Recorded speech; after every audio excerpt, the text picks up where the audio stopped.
Time you've done this? Yes, it is the first time, Okay. so. It's different, yeah.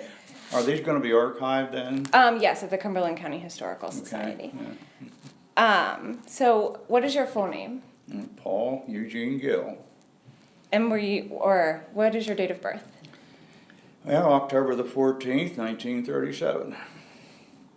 And where were you born and where did you grow up? A little place called, actually I was born in the Huntington Hospital in Huntington County, but I grew up in a little place called, well, outsiders call it Spruce Creek, but if you lived there, you call it Spruce Creek. Oh, In okay. fact, I found out that most places that have creek, the locals pronounce it differently. That's for some true. reason. I guess that's how they can tell whether you're a foreigner or whether you're one of them or not. So I lived there till, well, when it was in November of 1954, after I graduated from high school and just turned 17, I enlisted in the Marine Corps for 4 years and left Spruce Creek for the first extensive time. Came back 4 years later and went to college, Indiana College in Huntington, Pennsylvania, and from there I went to Penn State where I got my master's and PhDs. So I have some fond memories of this little village. Most people have never heard of it unless they happen to take one of the roads to. Hey, Paul. That won't matter, will it? No. Okay. One of the routes to Penn State goes through this little town, and it's one of those towns where if you blink, you miss it. You know? But it was a nice little community, although going back is bittersweet. I mean, on the one hand, there's sort of the old pull of your youth, but at the same time, nobody knows me up there. Yeah. So I really don't feel real comfortable there. I say. Interestingly, Spruce Creek is only 8 miles from where the new president came, from Tyrone. Oh. I didn't know that. Jody came here as a student, and I didn't know him then, but I met him after he came back here, and he's been a friend of mine for quite a few years. Oh, that's he cool. He knows all about Spruce Creek. 'Cause Yeah. he's been there, you know,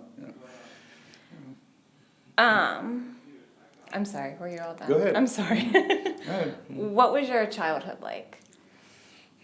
Well, it was probably different than what most people would think of.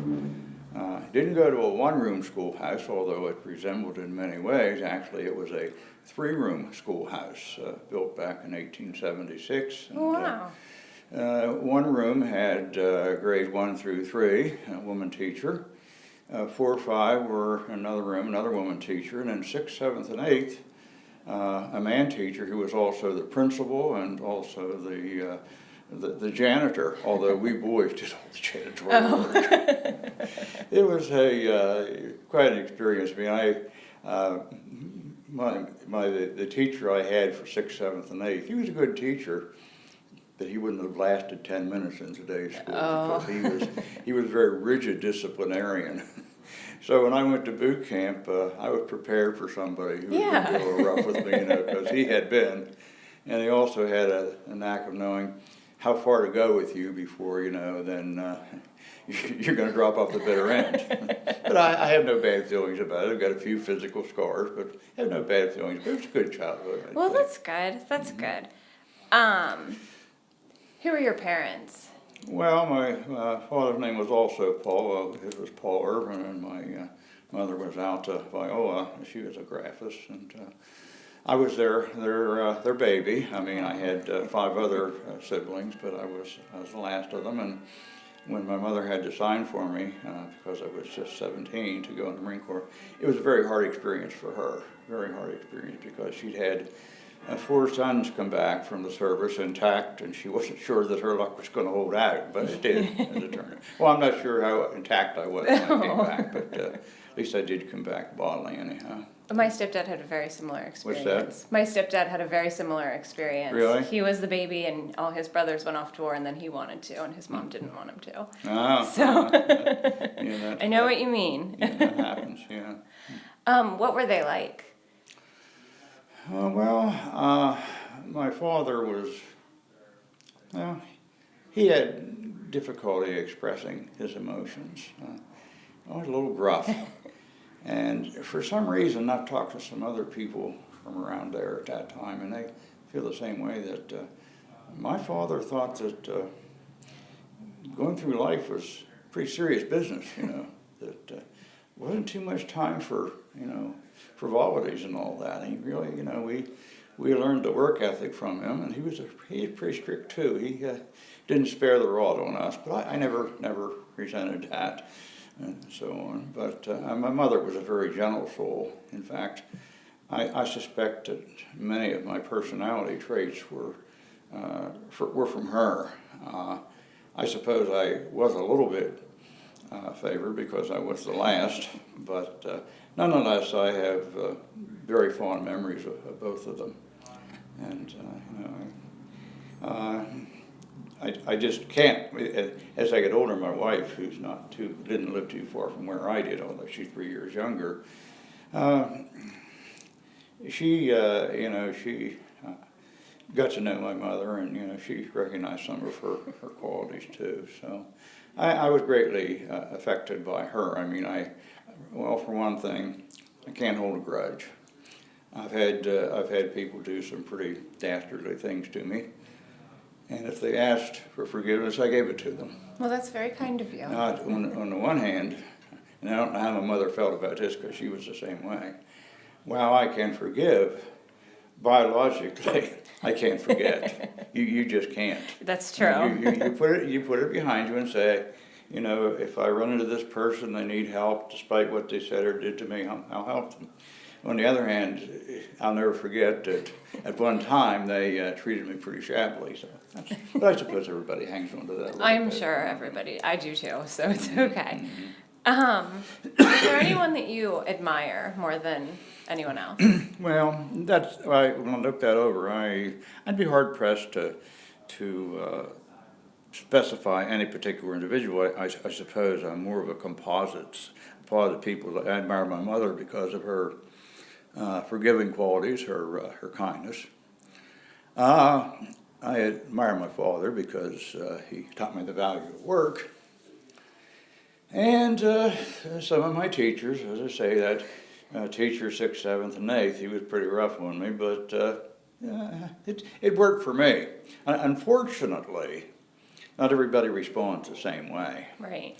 Now, there were some people that just didn't take to him at all, and they just kept failing until they could quit school. And unfortunately, he drove some people off that might have been more successful.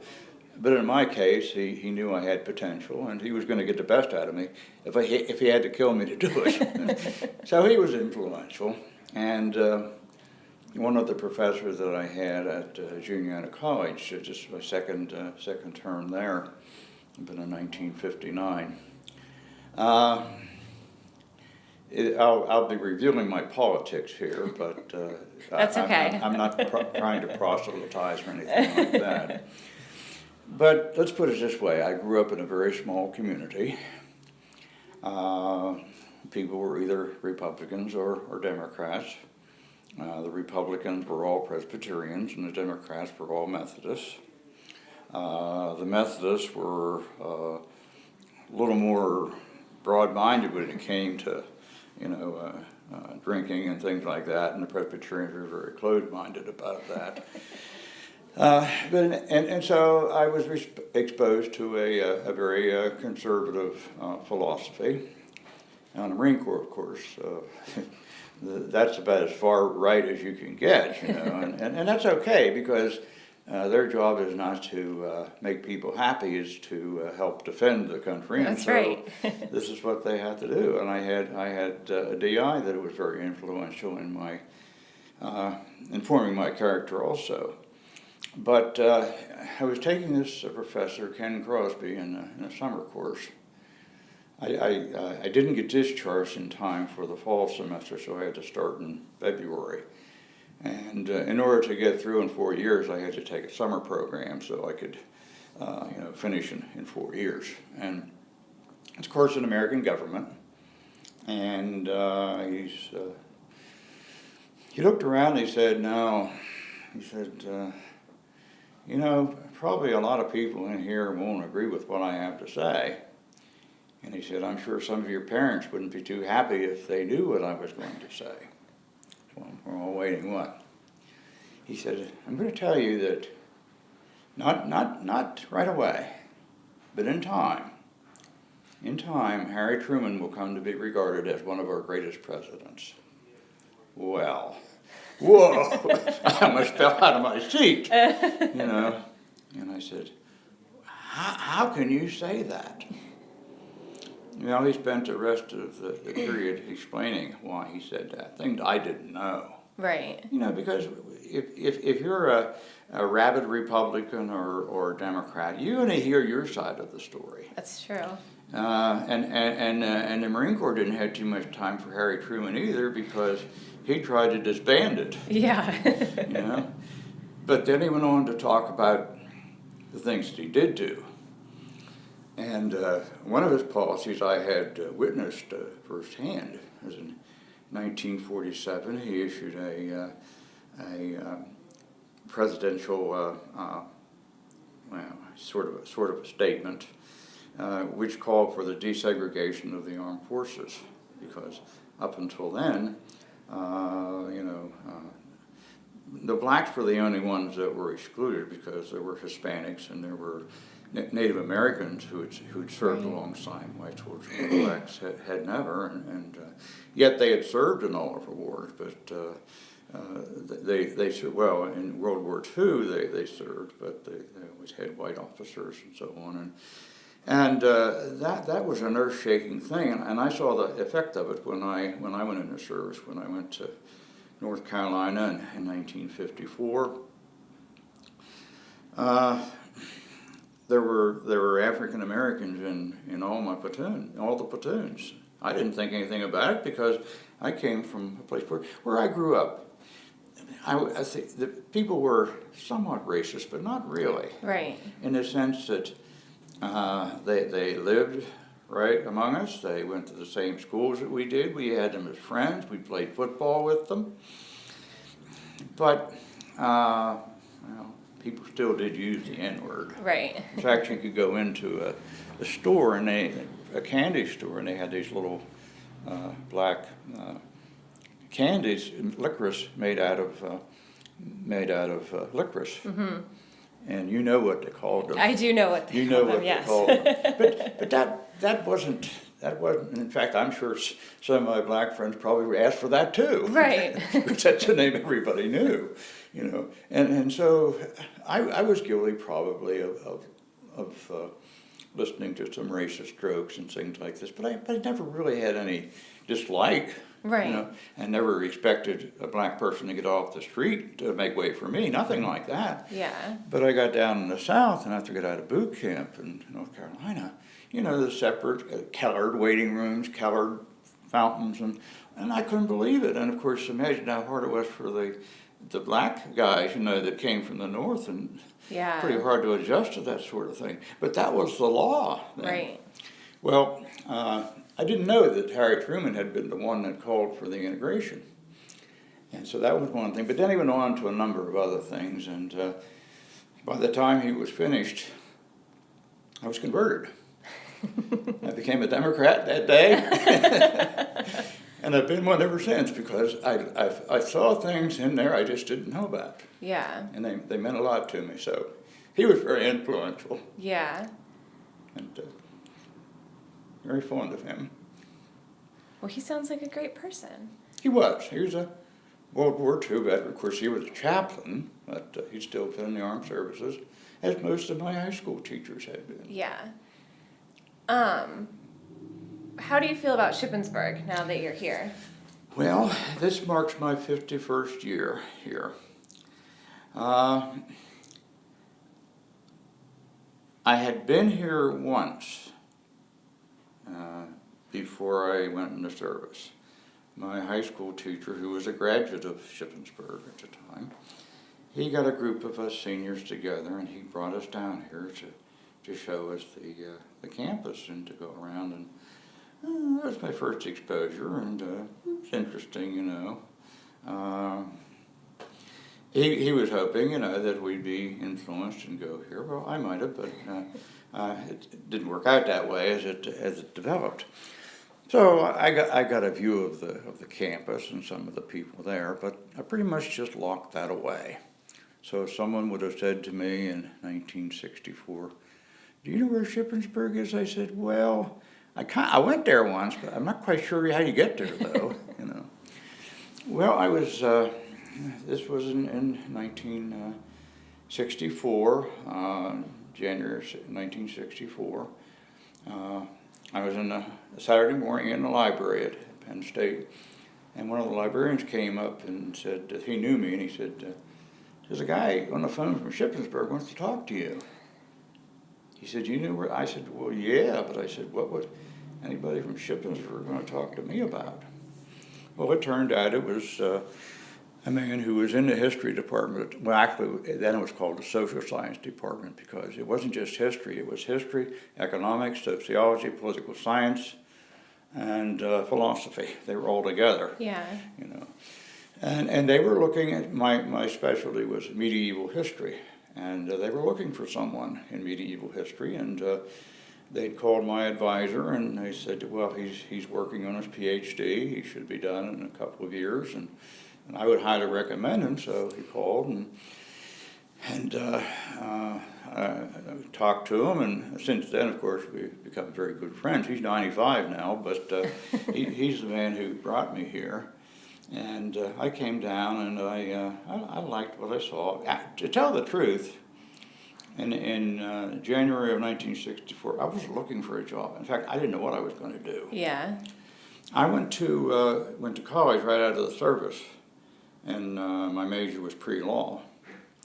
Not obviously, but generally speaking, a history major is very good for someone that wants to go into law. Right. Political science is also another good one. But Yes. So I took a lot of history and political science and philosophy and so on. And now losing my train of thought here. When I did my senior year, of course, that's the time you start trying to plan on what you're going to do, and I had an offer from U.S. Steel as a management trainee. Not that I was in business, but I had 12 hours of accounting, and they thought that was good. Plus the fact that I had a very high GPA, and they said, "Yeah, they offered me a job," and I got an offer from the Internal Revenue Service. Oh, wow. But I'm not sure I wanted to do that. Now, by that time, I was married and had a child, and things were a little tight. Right. So I wasn't quite sure what I was going to do, but my advisors at junior, I thought, well, give it a shot. I mean, you've done well here, and see if you like it. Yeah. Okay, well, and I applied. I mean, I got accepted at various places with assistantships. And an assistantship, are you familiar with that? Mm-hmm. Yeah, but in any event, you get your tuition's free, and you can take classes at the same time, and that's and you get a stipend. Not very much then, but it was a little bit of money, enough to keep me going anyhow. So that was where I was, and it's coming up here in my second year at Penn State. I'm thinking, well, no, I'm not sure what I'm going to do. My one thought that I might go back in the Marine Corps this time, get a commission, and go back as an officer. Well, I had stayed in the reserve unit. I mean, I was in reserve unit, active reserve, from the time I got off active duty in '58 until '66. In fact, I was almost certain when I first came here for the first couple of years that I would be activated for Vietnam. It turned out they didn't activate the reserves for whatever reasons they didn't. Otherwise, I probably, I would have had my job if I came back alive. Right. There's no assurance of that. Yeah. So he brought me here, and I met people and all that, I sort of liked it. And then I had to go in for the meeting with the president, about, your salary, And I hadn't given too much thought to that. Now, I didn't know anyone who taught on the college level. Mostly I knew public school teachers, and at that time, the typical beginning public school teacher made about $3,600 a year, if you could imagine. That's a big change from today. Yes. Just before going to the president's office, a couple of other people from the math department got to talking to me, and they knew where I was going. They said, "You got to watch it when you go in there, Ralph. He'll get you as cheap as he can." I said, "Don't worry, I've already got that figured out. I've already decided I won't come here for less than $5,000 a year." And they started to laugh. I'm thinking, is that too much? And they told me, so the least he can give you is 58. Oh. I got 62. Well, then you made out. Yeah. So that's how I came here. And there was a whole generation of us. In fact, we talk about being the golden boys and girls, because we had the best years here. We really did, from 60s up through the 90s. We had the good years. Most of us were first generation college. My parents had never gone to college. None of my brothers or sisters went to college. So that we had in common, and of course we came here, and well, a few things. A lot of the faculty here were former public school teachers. Most of them didn't have their doctorates. They'd taught for 20 or 25 years in the high school, and then they came here and finished out their career here. But those of us who had our PhDs or who were working on them, we were sort of a different group, in a way. And so most of us at the time thought, well, this is a nice place and all that, but 3 or 4 years, and we'll move on. That's what we thought. Right. And a few of them did. For a number of reasons, I decided not to. And it turned out that I made the right decision, because I don't know any of that group that I knew back then that went somewhere and did better. Right. Yeah. Because all of a sudden the legislature started to put money into the state. Well, back then they were state colleges. You're probably familiar with the evolution. In 1873, when the first class began, it was called the Cumberland Valley State Normal School. Mm-hmm. And then about 1930, it became Shippensburg State Teachers College.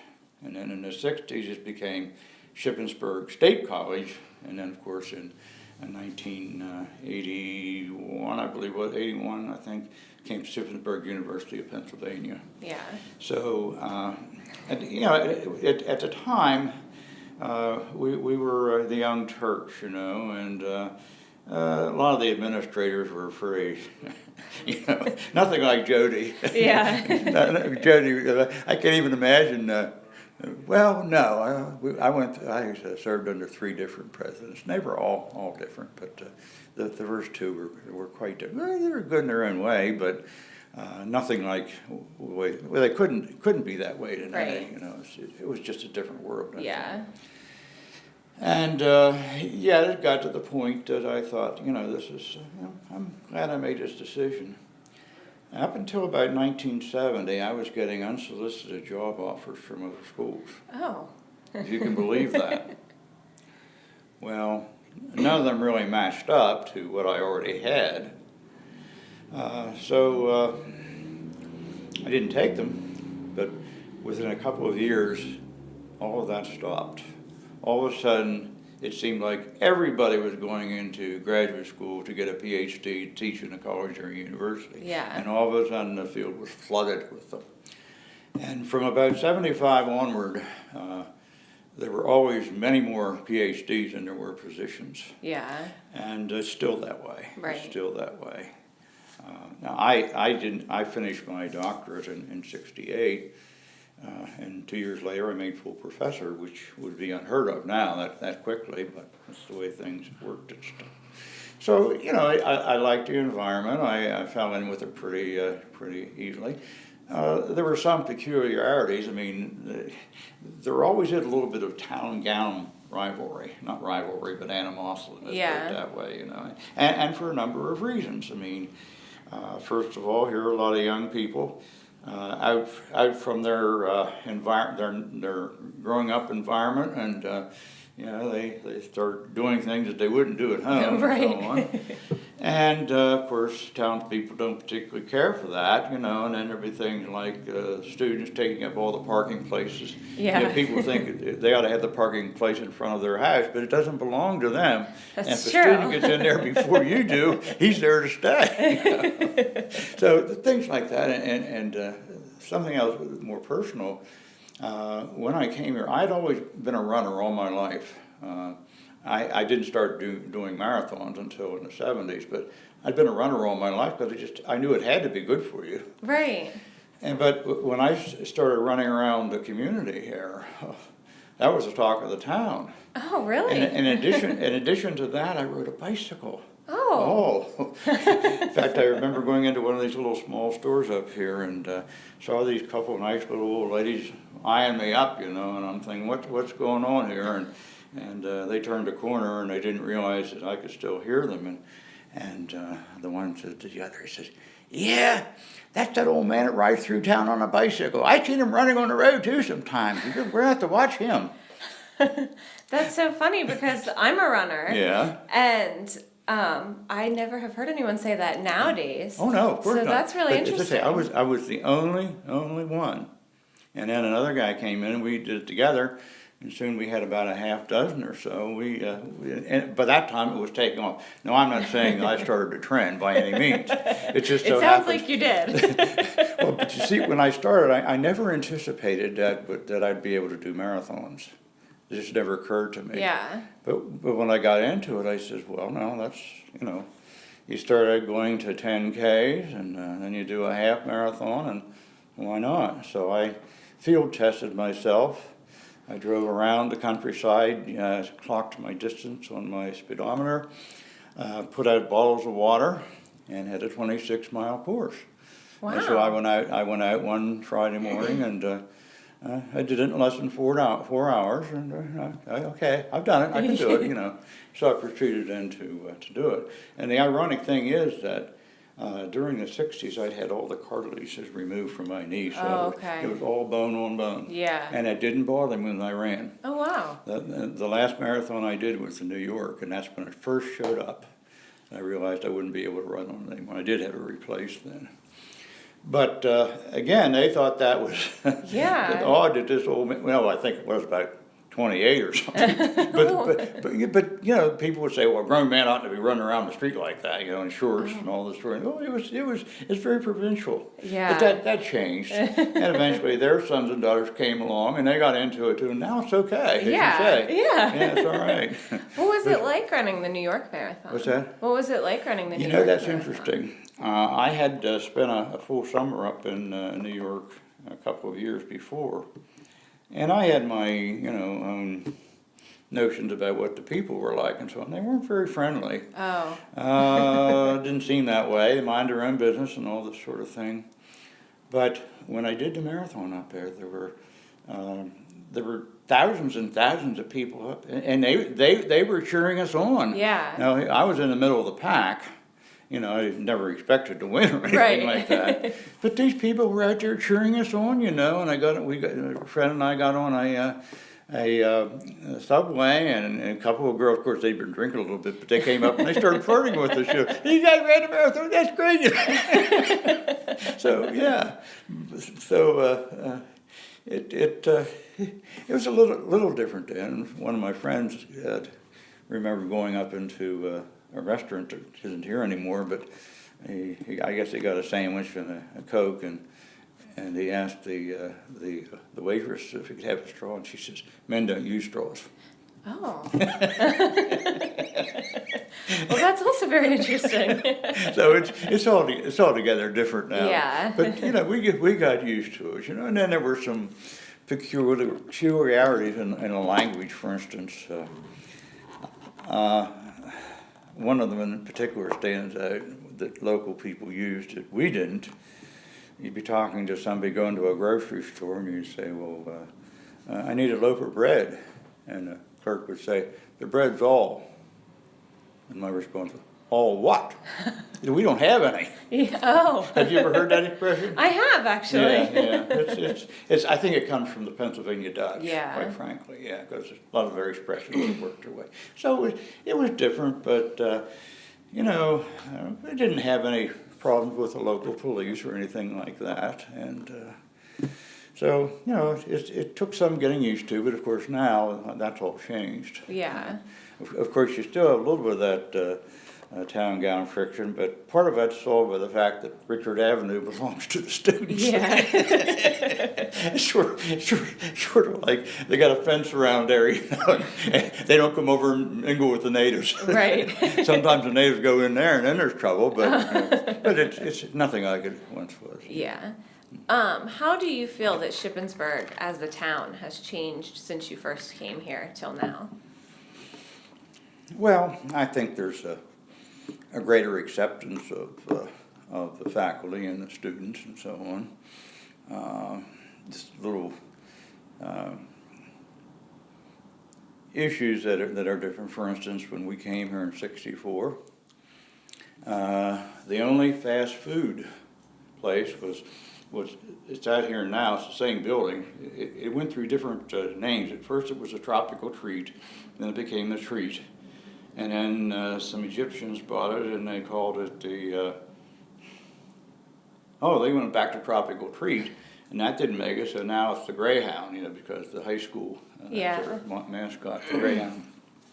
That was the only fast food place. They wouldn't, They wouldn't let McDonald's, Wendy's, or anything like that in town. Oh.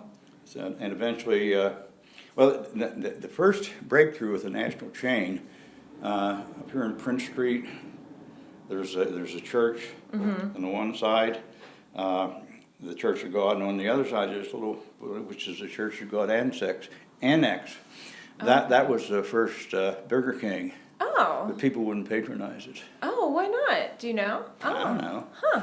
That's interesting. Well, at one time, there was a grocery store down here on the end of town. It's not there anymore. In fact, it was bought and then moved out further out Route 11. It's Kressler's, and that was the local supermarket. And when we had a tour of the town, the tour guide was saying, "Well, here's where you'll get your groceries. That's Kressler's, Now there was a little A&P, but they didn't have much of a hold, and a little Acme. I think there was a certain amount of municipal loyalty. Well, these are local people, so we'll patronize them. Yeah, that makes sense. Yeah. And then you still have a little bit of that. For instance, up here you have this Pagan Fags hardware store.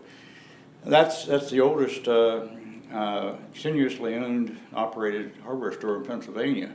Oh. And it just recently changed hands, but it's still called Pagan Fagan. Yeah. And of course it has to compete with,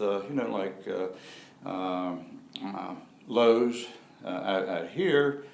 And then there's another hardware store across the street, but they still keep the loyalty of the town because everybody in there knows what you're talking about. They're very helpful, and they know where everything is. Yeah. And if you've probably never been in there. No, I have not. But if you walk down past the side of it, it just keeps going back till it reaches the other street. They just kept building onto it. You know? And when you go in, you can go all the way back, but you move over one kind of floor down to another, and But if you go in there and you ask them, I say, well, I just need a little screw for my lawnmower. They'll go get it. Oh wow. Lowe's is pretty good at that too, but not as good as they are.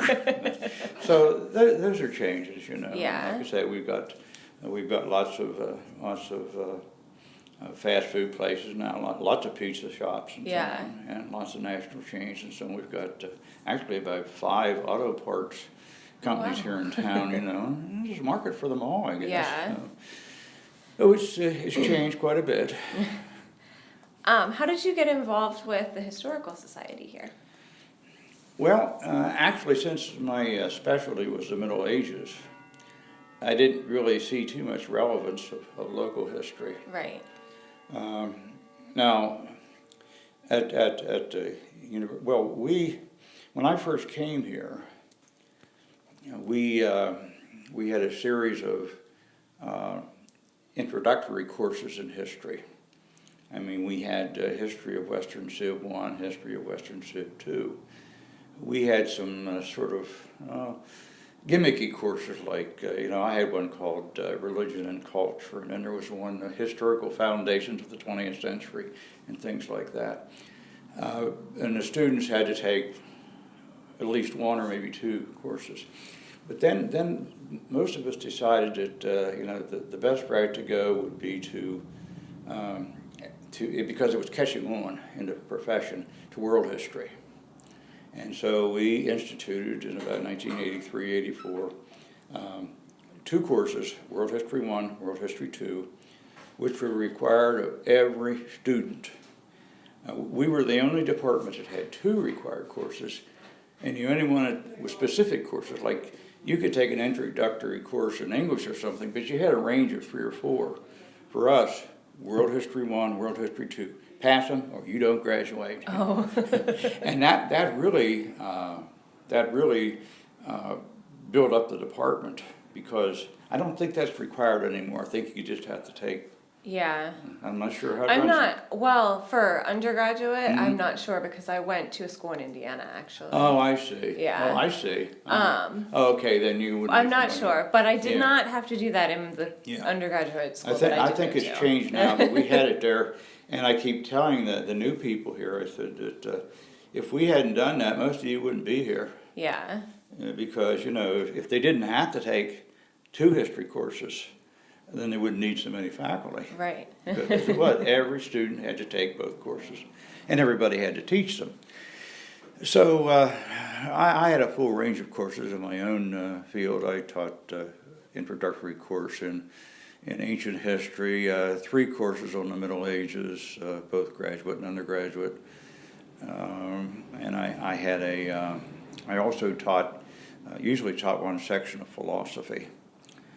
Along with my history courses and so on, but never really got too much involved with local history. Right. Well, what got me started was that my wife and I belonged to Middle Spring Presbyterian Church, which is a couple miles out the road here. It's the oldest church around. It was founded in 1738. Mm-hmm. So in 1988, the 250th anniversary was coming up, and they started looking at me because they knew I was a historian, and say, well, you ought to do this. You got to do this. And well, I'm not sure. I had a lot of background in religion, but I wasn't sure what I could do, particularly the local aspects and so on. Right.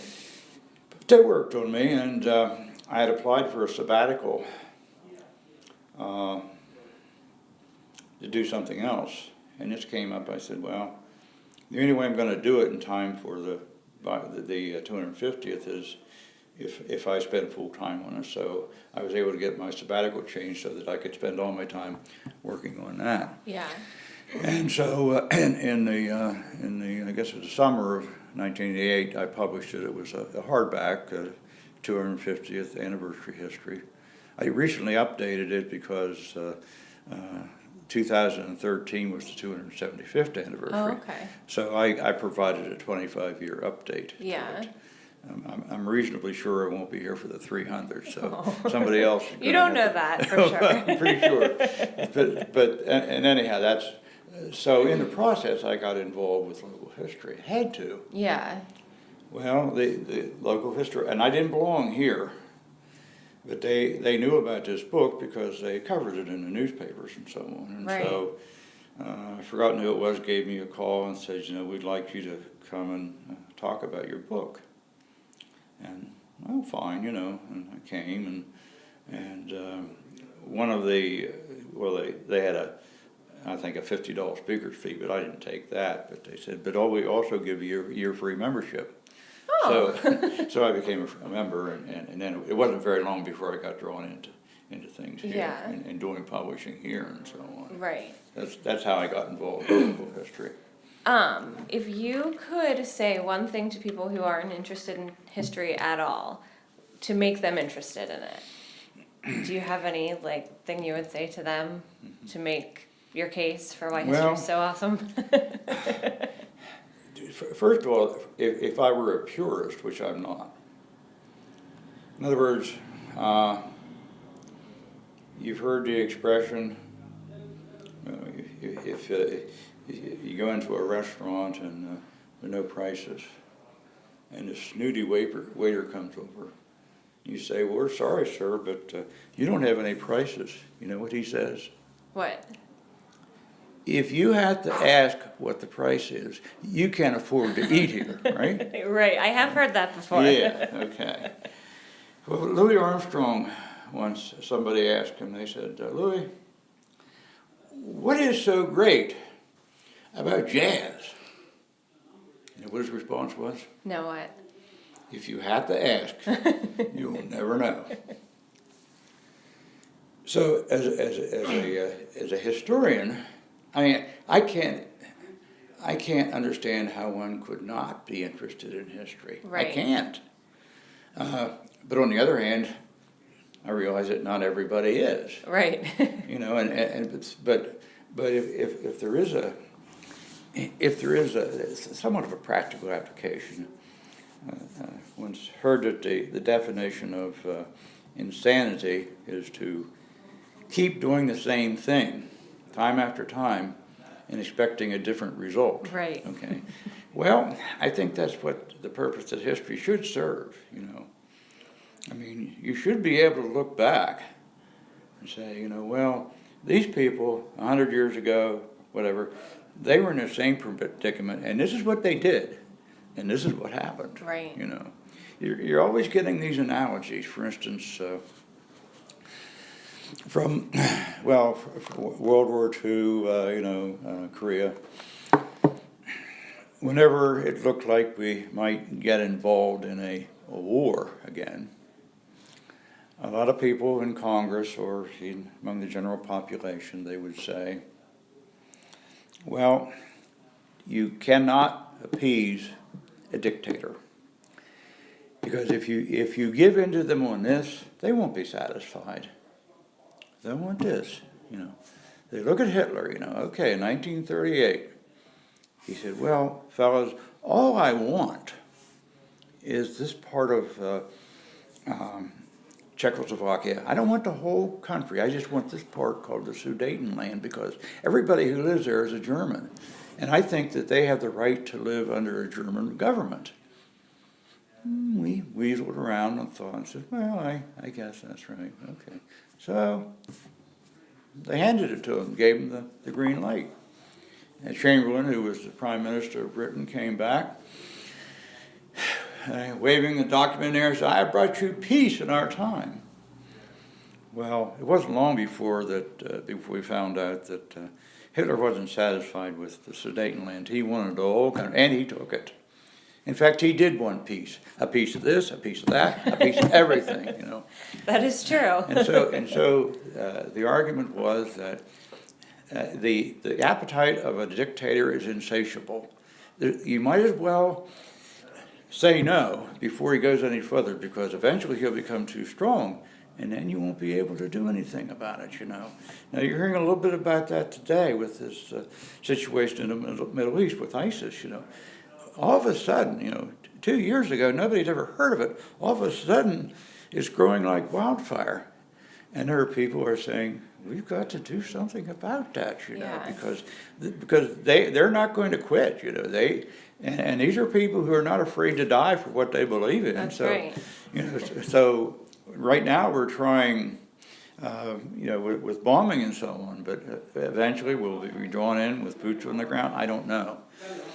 But the thing is that a lot of times statesmen will say, you know, there's no sense trying to appease somebody who's aggressive because they won't be satisfied with it. But then we used the same logic in Vietnam in 1964. We'd gone into Korea in 1950 for the Korean War, because the South Koreans had been invaded by the North Koreans, and they asked for our help, and we had agreements with them. So we committed ourselves to the Korean War, a 3-year war. 38,000 Americans died, hundreds of thousands of Koreans died. But it had accomplished something. If anybody ever tells you that the Korean War shouldn't have happened, go to South Korea. go find people my age and ask them what they think about the Americans, because they know what's going on up north. And if it weren't for us, that's what they'd be doing too. They'd be slaves to this crazed man up there. Yeah.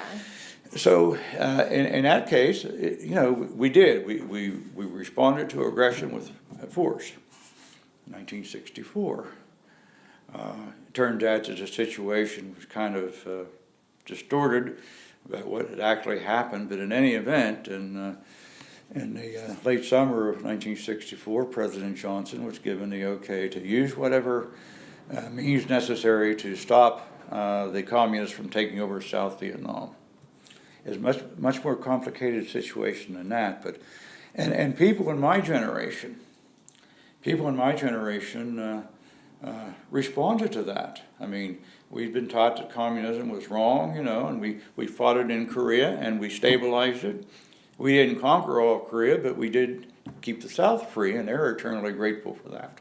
So we thought we were going to do the same thing with the Vietnamese situation. We didn't. Yeah. We didn't.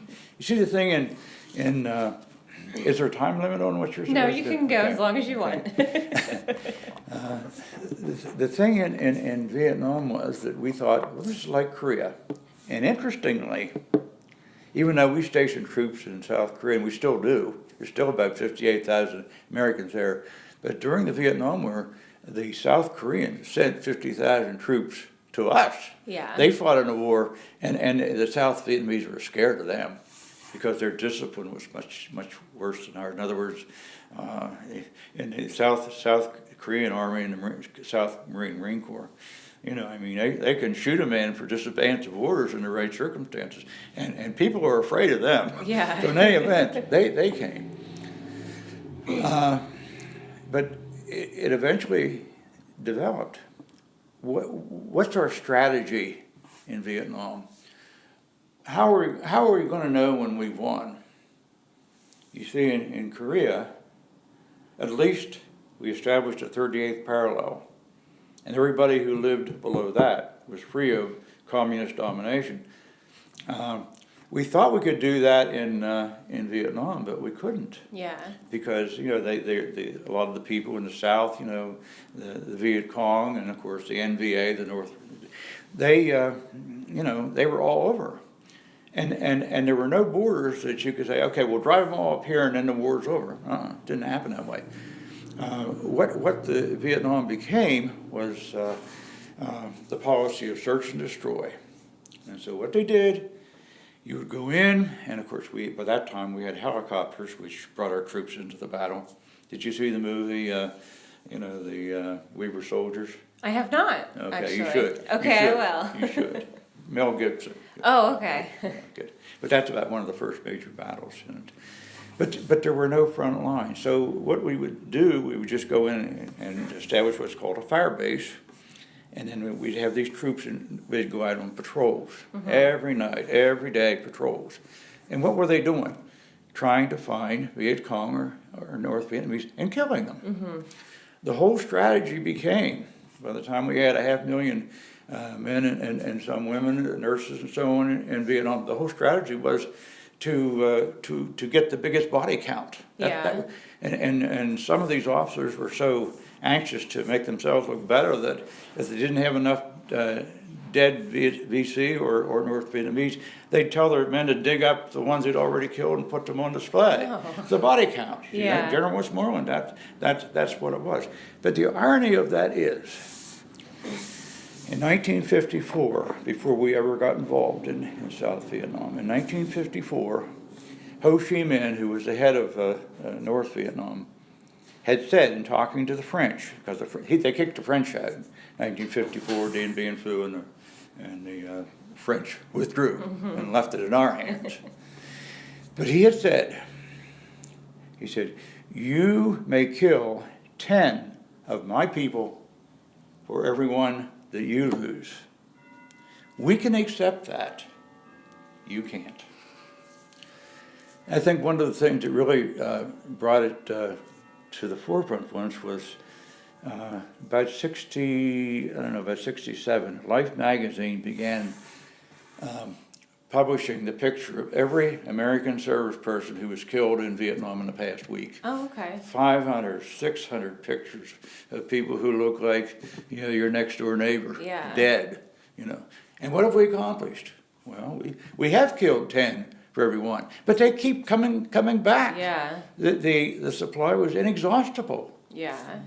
And we should have known that, but we didn't. And then in '68, the Tet Offensive happened, and the ironic thing is that the Americans won every battle they fought in 1968, the Tet Offensive. But all the Americans knew from the television and so on was that these Viet Cong had infiltrated every city in Vietnam. They'd even got into the American embassy, and it looked like we'd lost. Yeah. And Walter Cronkite, who was one of the most respected newsmen of the day, went over there with an open mind and said, he wants to see what's going on. And he came back and he said, well, I've seen what's going on. He said, it is not good. He said, there's no way out of this. Yeah. And General Westmoreland was always saying, well, now we can see light at the end of the tunnel. Turned out the light at the end of the tunnel was another engine coming. Yeah. Unfortunately. So eventually then, and Johnson, of course, unprecedented. I mean, Johnson was a great president in terms of what he did for civil rights and so on, but Vietnam was the albatross around his neck, and he just didn't know what to do, and finally in 1968, he refused to run for another term. Yeah. And dropped out. Nixon came in promising that he would bring an end to the war. He would Vietnamese the war. Well, he did eventually, but it took a couple of years. Yeah. Then in '73, we signed an agreement and pulled out. With just a handful of people left, and then in '75, Saigon fell to the North Vietnamese, and so there it was. What would have happened if we never set a foot in Vietnam? Same thing had happened anyhow. After 10 years and 58,000 deaths and hundreds of thousands of Vietnamese deaths. So after that, the rallying cry was no more Vietnams. Yeah. Before it was no more Munichs. Now it was no more Vietnams. And so when Desert Storm occurred in 1990, and at this point it became kind of personal to me because my daughter was a nurse in the Army Reserve, and she was sent over. She was a student at York College at the time, but they sent her over, and she came back all right. But then in Congress you were hearing two things. Some people were saying, well, we got to stop Saddam Hussein, like we had to stop Hitler. And they make pictures of Saddam Hussein to look like Hitler and so on. But then there were other people on the side saying, no more Vietnams, Yeah. And so, well, did we learn anything? I'm afraid not. I'm afraid not. Would things be better in the Middle East if we'd never gotten involved? I'm inclined to think they would have been. Yeah. But that, history serves that purpose. Right. And every position will cite history to prove their point. Yeah. I mean, on the individual level, I mean, even families do that. I'm sure a mother or father has said, "Don't do that," and you say, "Well, why not?" And you say, "Well, because I did that once when I was your age, Yes. and I really paid for it. So you should learn." Yeah. Of course, you don't. You don't. You're different, right? You're different. But anyhow, history has that role. As they say, for a purist, there doesn't need to be an explanation. I mean, I couldn't stop reading history if I wanted to. Right. In fact, I don't know what I would do if I didn't read history. And, of course, other fields, too. I have people who've retired and they say, I'm bored, I don't know what to do with myself. Well, I spend about 8 hours a day reading. Yeah. So, for me, it's a way of life and it'll never change. Right. So that's long, to make a long story short. That's okay. It was a good story. How has the study of history changed from when you first became a professor until whenever you stopped being a professor? Okay, well, in my program, a PhD program, and when I first came here to teach, it was sort of traditional history, emperors and kings and popes and history from the top down. And you talked about war and you talked about Napoleon and all this sort of thing, and you're really focusing on the big events in history. Well, sometime in about the 60s and 70s, the movement really started in France, and it spread into the rest of the world, where they decided that what we should do is pay more attention to what's going on among the common people. Let's look at history from the ground up, not from the top down, but from the ground up. And of course, this tied in with the fact that computer technology was emerging, and so it was possible to do statistical studies with millions of pieces of data and to analyze it, which we hadn't been able to do before. You see, that all became possible, and now we start getting these histories that deal with economic conditions, cultural conditions, religious conditions, and all this. And sometimes books are written without mentioning a big name at all. Yeah. Because really, in the final analysis, big people can't be big people unless they've got a lot of little people supporting them and so on. Right. So we moved into that, and again, computerized studies made things quite a bit different. Initially, what we had to do, we had a mainframe on campus, and we had these, I don't know whether you've seen them or not, they're IBM cards, or about, like almost a piece of currency. Yeah. And you punch holes in them. Well, you'd mark them, and then the people in the computer center would put holes in them, and the light shine through, and if it would be able to segregate your data, and come up with some very interesting things that you wouldn't have known without having that kind of statistical background. And of course, then the PC came along, and now it's possible to do all this yourself. When in my generation, when I proposed my doctoral dissertation, I went to my advisor, told him what I had in mind. We worked it out, and I gave him a bibliography, and he looked at me, he says, "No, Paul," he said, "are you sure that you've uncovered everything that pertains to this subject?" Well, I says, "As far as I can tell." I said, "Yeah." He says, "Well," he said, "I'm afraid I'm going to have to trust you on that." He says, "because I can't possibly know all the sources, that you've consulted or whatever. So I'm putting you on your honor, to make sure that it's a complete list and so on." Well, today, you go in and you tell your advisor that you want to work on a homestead strike. He goes in and types into Google homestead strike. Yeah. Okay. That's changed. It's a little different. Of course, in those days too, before computers, when I was doing my dissertation, I had one copy, one typed copy. Yeah. And if I lost that, I was in big trouble. Right. I mean, I had my note cards and stuff like that, but basically I had one copy, and I carried it around with me in my briefcase, and you'd hear horror stories about somebody who got on a train with his briefcase and left it there and never found it again, and all this sort of thing. Or there was one in California where a professor was doing extensive research on something, and I think it was at Berkeley, and the students came in and they just tore up his office and threw everything in a fire, and all that research was going. Well, today he'd have all that on, on flash drives. Right. But that was different. Then another trend developed in late 70s, early 80s towards world history, because up until that point, at least in the United States and Europe, history was largely Eurocentric. And by that time, there were people who were working in African American studies and things like that.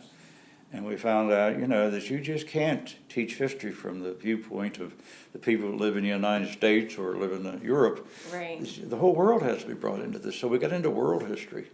And we stayed with that for quite some time. Now, I understand now that they sort of backed off from that. Yeah. I don't think they're doing that the way we did then. But again, we had a free hand. I mean, to developing, and a lot of students didn't like all the reading they had to do, but they didn't have any choice. That's what they're there for, right? Right. So yeah. So yeah, there have been, and I don't know. I have looked over. I had my own web page when I was here. Not too many did at that time, but I see most of them do now. And I've gone in and I've looked at some of the syllabi of professors in my department now, and they we had to come in and we had different audiovisual devices and so on to show movies, to show. Yeah. Now you bring your laptop in, Right. you go online, and like for instance in Florence in the 15th century there was a huge tax basis established. Everybody who lived in Florence, about 100,000 or so, and they had them all in there, a census, and how much they owned and what they owed and all this sort of thing, and it was almost unmanageable. Yeah. Now you can get that online and go in and Right. and project it and show students what you're talking about. Yeah, that's true. No, a lot has changed. It's made some things easier and made other things more difficult. Right. But hopefully we're getting a more rounded picture than we did before too. Yeah. I mean, I used to, you don't hear it anymore, but I used to hear people, and I was one of them, bragging about how specialized they were. I remember, when I first came and was talking to some woman in one of the stores, and she knew I was a professor and all that. She says, "Well, what's your field?" And I told her, and she says, "Well, what's that?" And I told her. I said, What's the point of that? Well, again, if you have to ask, you'll never know. That's That's true. basically what I had to say. Because I really couldn't defend it because, everything's become so specialized. I mean, in the hard sciences, Right. I mean, if we had one. I always was curious. I just wanted to go and listen to some of his lectures because he was in physics. And he learned his physics in the 50s. And he was still teaching it in the 90s. Oh, okay. And I was tempted to go in and see. Now, I don't know, but I know I have a layman's appreciation of what's going on in physics. Right.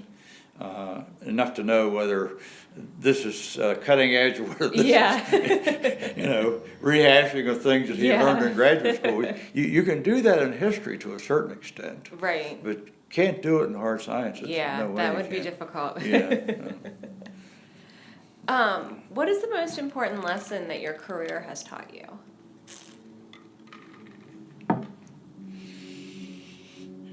Well, that's a difficult one. I saw that on your list, and I wasn't quite sure what I was going to say. And I will have to say that I've been very fortunate in having good personal relationships with my students, and they've taught me things. I've learned a lot from my students, and sometimes they saw the chinks in my armor and they didn't hesitate to tell me about it. Yeah. And that's good. That's good. That's good, yeah, because these evaluations that they pass out, I'm sure they still do it, don't they? Yeah. I don't know how much they use them when considering promotion or tenure or something like that, but I don't know how much attention people really pay to them. They used to go over them, and I'll say after I received the printouts and so on, I'd be in a funk for a couple of days. Oh. Because there's some things on there, that. But you'll learn as you go along. If you get 9 compliments and 1 insult, which are you going to remember? The insult. Insult, exactly. That's the one that burns a hole in you. Yeah. But that's good. That's good. It's made me a better person, I think. Right. But again, I've had a number of valuable lessons that I just hadn't looked at it from the student's perspective, and they weren't afraid to tell me what they thought, and it's helped me. Yeah. Benefited in times to go on. It's not,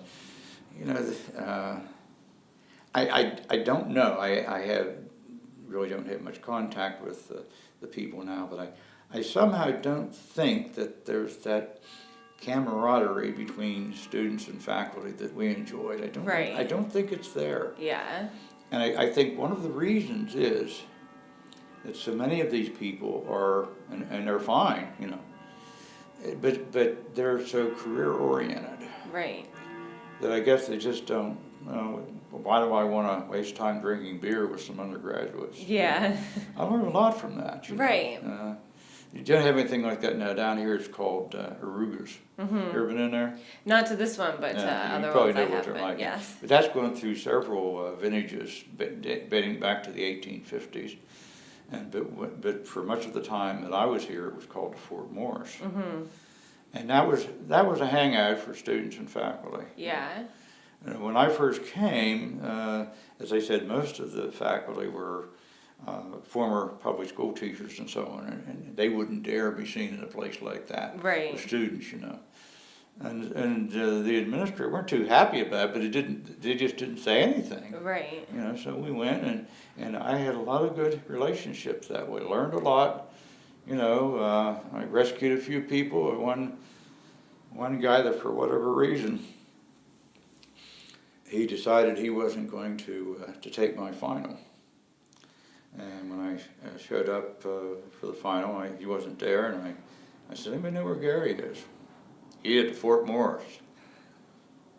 10 o'clock in the morning, he's at the Fort Morris. Oh. And yes, I went down, he's in there. I said, sort of grabbed him by the collar and says, get back up there and take it. I'm not prepared for that. You're prepared. You go up there and take it. No, I don't want to. I don't want to graduate. You know, I don't even want to bother. I don't know what I'm going to do with my life and everything. I don't want to go. Well, you're going to take my final for one thing. Yeah. You're going to do it. So I got him up there and took it. And of course, he graduated, and a couple of years got a nice job, and now he's retired. And he remembers that. Yeah. Well, that's good that you cared that much to do that.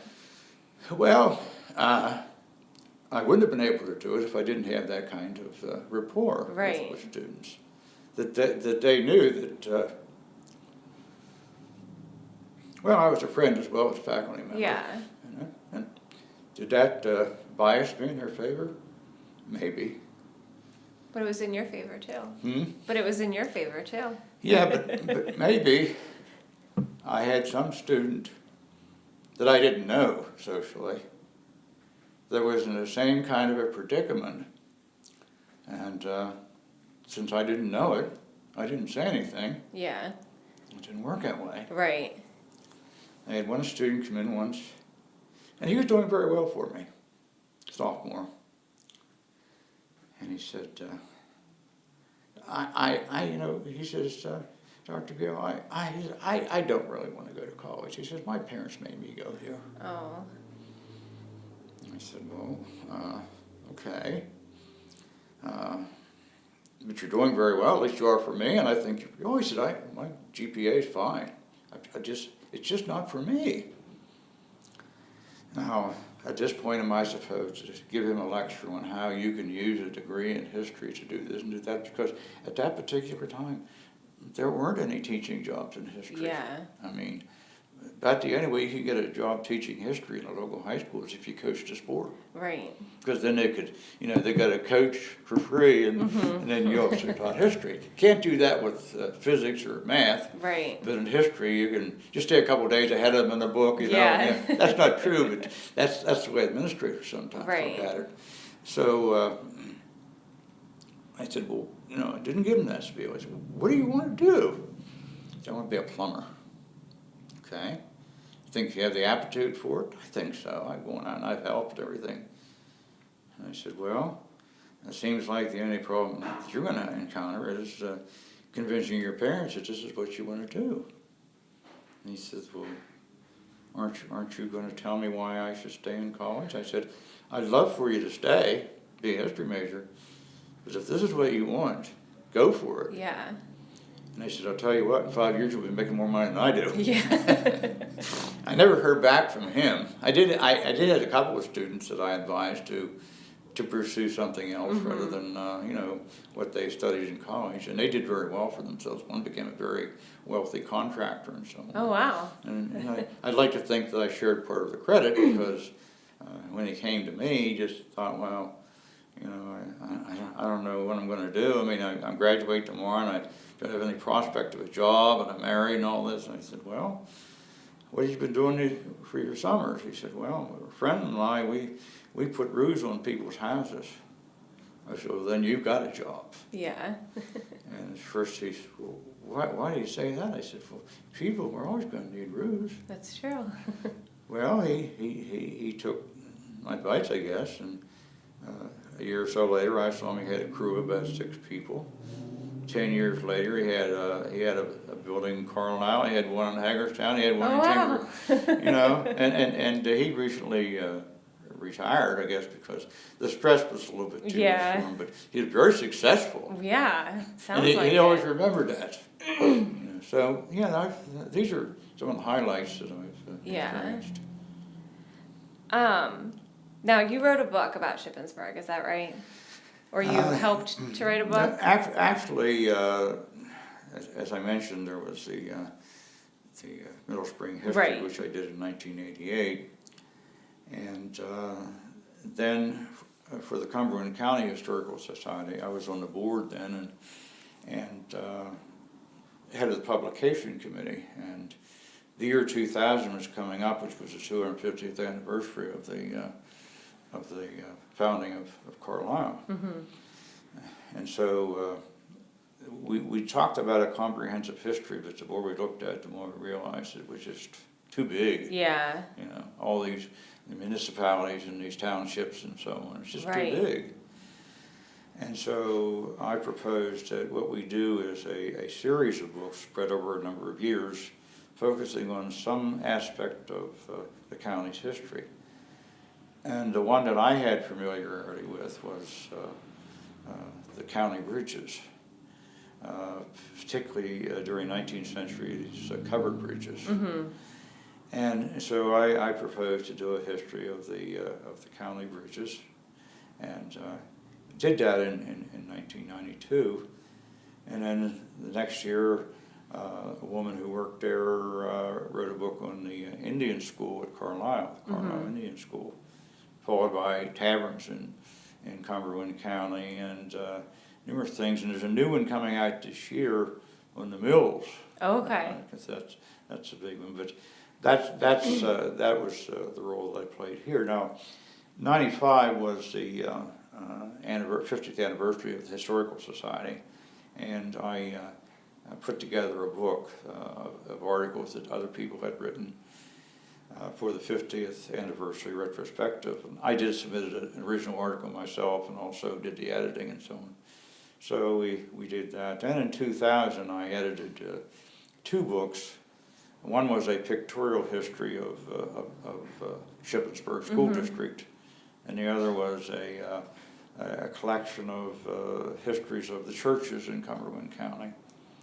And then in 2012, I published a book which we're still selling on a pictorial history of Shippensburg. Mm-hmm.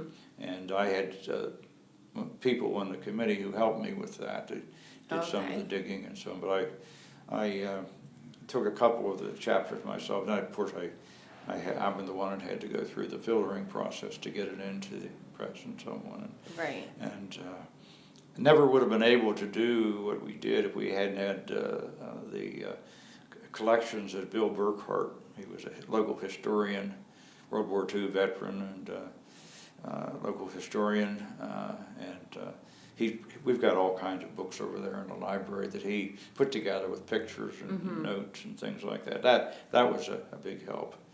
So there was that. Then, as I mentioned, I did do a 25-year update on the Middle Spring history. So. Do you enjoy doing that kind of work? Yeah. Well, Churchill once put it this way. He said, when you begin a work towards publication, it begins as a labor of love. Okay. And eventually, it becomes your mistress.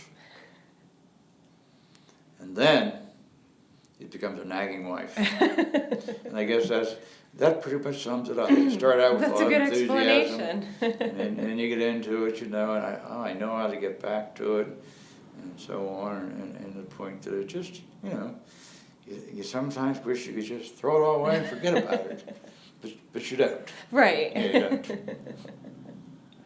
Well, that's actually all I have. Okay. Do you have anything else that you wanted to talk about at all? Well, no, you didn't. I wasn't prepared for that one. Yes. Sorry. No, that's fine. That's fine. I say the Historical Society has gone through a lot of changes since I've been here, and currently we're in the process of this building and the building next door were given to us Oh, okay. by the Stewart family. This is called the Stewart House because the building actually goes back to 1784, but in the 20th century, the Stewart family, very wealthy family, they got it, and Dr. Stewart lived here, had his practice here, had an X-ray facility over next door, and for years now, since about 1985, we've lived here with sort of a, use it as long as you need to, as long as you obey the rules and so on. Right. But now it's going to be ours. Well, that's nice. And well, it's going to bring with it some headaches though, because we're going to have more people, more volunteers, because somebody's going to have to maintain the apartments, because that's going to be our source of revenue. Yeah. Prior to this, the foundation handled that, and then they would send the profits to us to use to operate. Now that's not going to be. If we need money, we're going to have to raise it ourselves. Right. That will help, but we're going to have somebody to look after it, and being a landlord is it's tough work. It can be, yes, yeah. Can be, and so that's going to be a problem, and if we expand our facilities, we're going to have more people to. Right. And whether how we're going to do it, we don't know, but you just, like you say, you can't say you can't until you've tried and failed. And that's right. So you pick up the pieces and try to back. Well, we'll come out of it all right, but it's not going to be it's like like Jody now. He obviously was hopeful, and we were all hopeful for him that he'd become the presidency. Right. But then there was the exaltation and the enthusiasm, but then the next morning, you got to go to work. Yeah.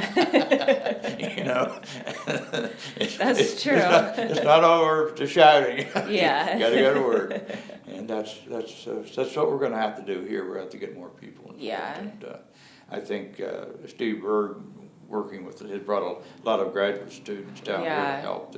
That's been a big benefit, because he branched into a different kind of history, public history, because.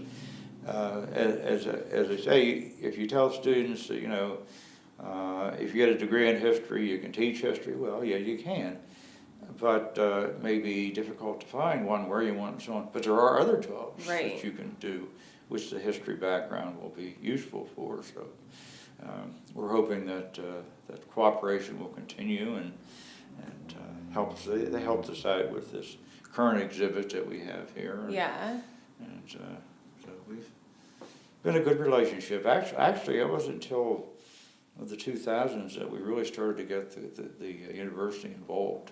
Right. And because then, just well, as I said, I was brought in simply because I'd done that book on Middle Spring, and the year free membership, got me in, and next thing you know, they want me to be an officer, and they said, well, we'd like you to run for vice president this year. And I say, oh, well, what responsibilities do I have? Well, you just take over if the president isn't around. Came to the first board meeting. What programs do you have set up for this year? Programs. Yeah, we have 6 dinner meetings a year, and you have to have a speaker for every one of them. Who are you going to have? Why are you asking me? Yeah. That's your job. I said, no, my job is to fill in when the president. Oh, no, you got to do this. And next thing you know, I was in it. Yeah, eventually that's how it goes sometimes. And then, of course, the other thing is, if you're vice president and after the president has been in for 4 years, then you're supposed to move up and take. Oh, So I they did didn't that. tell you that, huh? No, they didn't tell me that at all. No. But I have no regrets about that. Yeah. Well, that's good. Well, if you don't have anything else, then it was very nice, Very nice meeting you. Monica. I really appreciate your time. I hope it didn't And I bore had you with fun. all my details. You did not at all.